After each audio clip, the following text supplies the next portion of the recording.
What's going on, you guys? Alex here. Today I am bringing you another deck profile, and this time, as you can see by the title, it's on DDDs. DDD is a deck that I've been playing for a while now, about a year. We just recently got some support in the tens, and even though it was just one card, it still makes the deck much better. Just because Temujin or Genghis, it was a very good addition to the deck. It was a very powerful engine, and the deck has been topping a lot at regionals lately.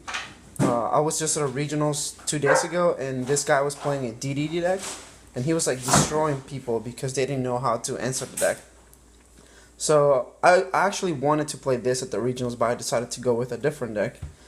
But now that I got my invite, I will start playing with this deck everywhere now. So let me show you what I play. I play 3 Oblivion King Abyss Ragnarok. He is the absolute best card in your deck. Best monster, that is. He makes all the combos possible. He's a level 8.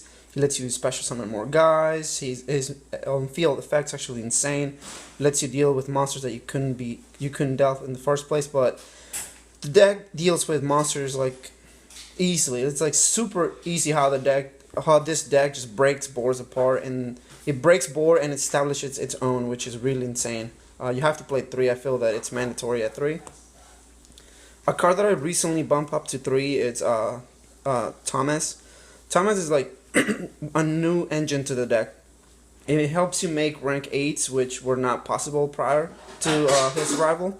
So I was playing 2 forever, but I decided to play the 3rd just because I like to fuse with 1 a lot, and having it in graveyard for Ragnarok to bring it back later on in the duel, so you can make a quick Kaliuga and end the duel like that.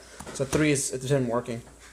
I feel that 2 it's easily, like I said, I was playing with 2, but I decided to play 3 just so I can have it in my opening hand. Just because having an opening hand actually creates a lot of cool combos, and its pendulum effects actually very relevant. If you have a dead Ragnarok in this and face up in the extra deck, you can get it back to the hand and then do things with it. So I feel 3 is okay.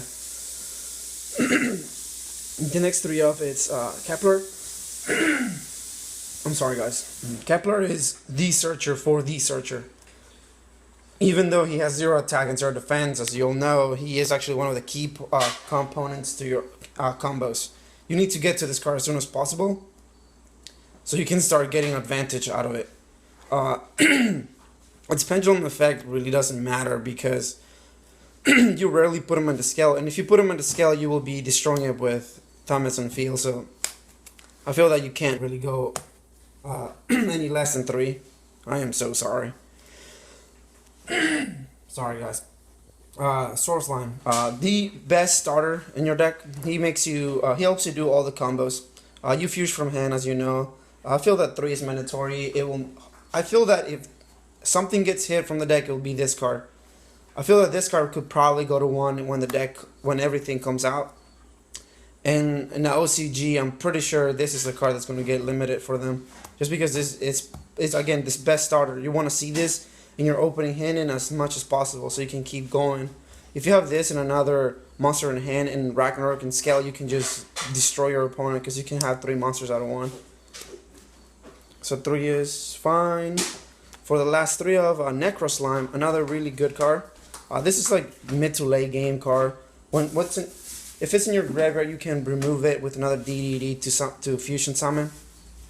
So it's like advantage and advantage plays. Like you usually fuse with these 2 for early game, and then late game you use this with whatever in the graveyard and keep fusing. Plus, this is like the perfect target for Witch. This is the card that I keep discarding like a lot for Witch, so I can fuse later on. But some people play 2. I feel that it's okay, but 3 is the best number. You want to have it as much as possible. So that's why I'm playing 3. And for a card that I was not playing in my OCG build of the deck, just because it wasn't needed. But now that we need a little more DD names in the deck, I decided to add him. Just because he has a very relevant effect. If you are like burning for game, he will save you. And you will not die, and you know what it does. You know, you top deck it, you can special summon, and do shenanigans with it. It's a level 7 triple D monster, so he's actually very clutch. I would do just one, but I'm playing Pot of Desires in the deck, so I feel that 2 is needed, just in case I banish the 1. Same with Baphomet. You don't want to see this card ever. Like, you just want to search it and help you do your combos, but I'm playing 2 because of Pot of Desires. And again, it's a 14 monster that I can normal summon if I'm under emptiness. So 2 is good for now. And for the last 2 of Maxi, Maxi is going to be in every deck this format. It's absolutely the best card in the format, and that's why I went to 2, because everyone played a 3. So I feel that Maxi is going to be needed in every deck. That was the monsters. For the spells, I have 3 Dark Contracts with the Gates. Again, Rhoda every turn. This card is brilliant. Again, this is another contender to go to 1 if the deck gets hit. So I feel like playing 3 is just mandatory. 2 contracts with the Swamp King. It's the Poly. It helps you unbreak your hand. Like, you'd be surprised a lot of times I draw this in my opening hand instead of this, which is like, what the hell? I play 3 of this and 2 of this, but I keep drawing this. But this card unbreaks your hand. It makes it playable. So I feel that playing 2 is great, just because if you banish one with Pot of Desires, you have the second one. Great card. I'm playing 2 Allures. I was doing 3 for the longest, but banishing the cards is not what you want to do, especially since I'm not playing any tuners to make Omega and put them in the graveyard. I feel that 2 Allure is great. 3 again, it's an option, but I decided to stick with 2 for now, and it's been working fine. Again, 3 Allure, it's easy and add in. You can easily cut something else, but I decided to stick with 2 because I don't want to banish all my cards, especially because I am banishing enough with this card. 2 Pot of Desires. I love this card. This card is brilliant. Some people have problems with it, which I understand. The card is not for every deck, and it's not for every player. This is a card that you play to basically dig through your deck. You won't play this until you have some combo pieces out of the deck. If you must, like if your hand is 5 cards that don't really do anything, and you must activate this, yeah, go ahead. But if you don't have to activate it right away, you can get combo pieces out of the deck, cards that you will need for sure, and then you play this and you dig for more. So I feel that 2 is perfect because you want to banish one with the other. Play 2 Twin Twisters. Card is fantastic. Again, it's a broken card. It helps you advance your game state, and it destroys your opponent's setup. So I feel that 2 is very good, especially because you want a lot of cards in your graveyard. Foolish Burial. You know what it does? It sends things to the graveyard. It's amazing. Helps you extend your combos. So the 1-off, 1 for 1, gets Kepler out of the deck. If for some reason you need a Necro Slime on the field, can get you that too. And if you play Glow Ball, there you go. I recently cut Glow Ball from my deck just because the synchro plays were not very consistent, and I decided to just make it Xyz Fusion base. 1 Raigeki. If my opponent has a Floodgate monster, I need to blast. Soul Charge. Soul Charge is actually weak in this deck. It's very weak. Unless it's like late game Soul Charge for game, when you have like a billion life points because of Dark. But I just have this as a Monster Reborn. If I need a combo piece back that I don't have access to at the moment, I play it. It's a cool card in this deck. It's nowhere near broken as in other decks, but just the one of like Monster Reborn. And for the last spell, Upstart. Even though this is a 42 card deck, I'm still playing Upstart because this is a card that I can potentially banish with Pot of Desires. So it's not as bad as I banish like another combo piece. So that's why I'm playing Upstart. And again, Upstart can be it's a blanket, like it's spot that can be any card. Like it can be a 37 card, it can be a 22nd card, it can be a 15th card, as long as you hold it. But if you banish your Pot of Desires, it won't really be as bad as banishing other crucial cards. So with the spells, for the traps, not very many. As you all know, Breakthrough Skill will be in a lot of my decks. Card is amazing. It helps you fight like Floodgate monsters. It helps you negate key effects that your opponent's trying to pull off. And it's a brilliant card. It's really good. And if you play Omega, you can put it back, which I was doing a lot. Since no playing tuners, Breakthrough Skill has only 1 use, which 2 uses. 1 warning, best trap in the game. Vanity's Emptiness wins games on its own. This past regionals that I went to, Vanity's Emptiness was winning every games left and right. It's insane how many times I saw this card being flipped on people and just winning the game. I still don't understand why people don't play it. And for the last trap, it's Witch 1/1 contract with the Witch, just to provide some control aspect to the deck. Because you can explode and kill your opponent, but this card ensures that you have some control aspect to the. Just because it once per turn popping a card is very crucial, and your guys gain 1,000 on their turn, so it's actually very neat. It saved me a lot actually. Like a couple of times I won duels because of it. So that's it with the main deck.